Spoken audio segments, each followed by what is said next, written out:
Honorable sénateur, je souhaite attirer votre attention à la présence dans la tribune de Mme Grace Caballo, secrétaire générale de l'Organisation panafricaine des femmes. Elle est l'invitée de l'honorable sénatrice Gerba et de la sénatrice Jaffer. Au nom de tous les sénateurs, je vous souhaite la bienvenue au Sénat du Canada.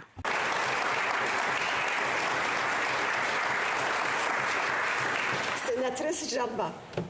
Merci, Madame la Présidente, chers collègues. La Journée mondiale de l'Afrique, prévue le 25 mai prochain, est l'occasion de célébrer les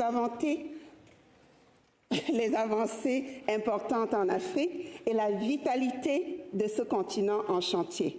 C'est aussi l'occasion pour nous, Canadiens, de repenser notre relation avec cet acteur aujourd'hui incontournable de la scène internationale. En effet, alors que notre gouvernement se perd depuis plus de 2 ans dans les dénominations de son action future sur l'Afrique, oscillant entre stratégie, cadre, dialogue et récemment approche, l'Afrique progresse. Et mon invité peut ici vous témoigner, Madame Grace Caballo, que l'Afrique avance, mais sûrement. On parlerait même aujourd'hui de l'éveil du lion africain.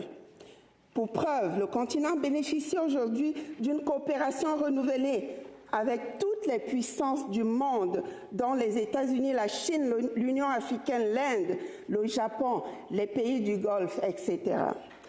À l'évidence, tous semblent avoir compris quelque chose que le Canada n'a pas saisi. Peut-être parce qu'en 2050, on prévoit qu'un être humain sur 4 sera africain. Peut-être aussi parce que le continent compte 60% des terres arables non cultivées de la planète, 30% des réserves mondiales de minéraux essentiels. Ou encore parce que 11 des 20 pays ayant la croissance économique la plus forte du monde seront en Afrique en 2024. Chers collègues, il y a une urgence pour nous d'agir pour ne pas manquer le train en Afrique.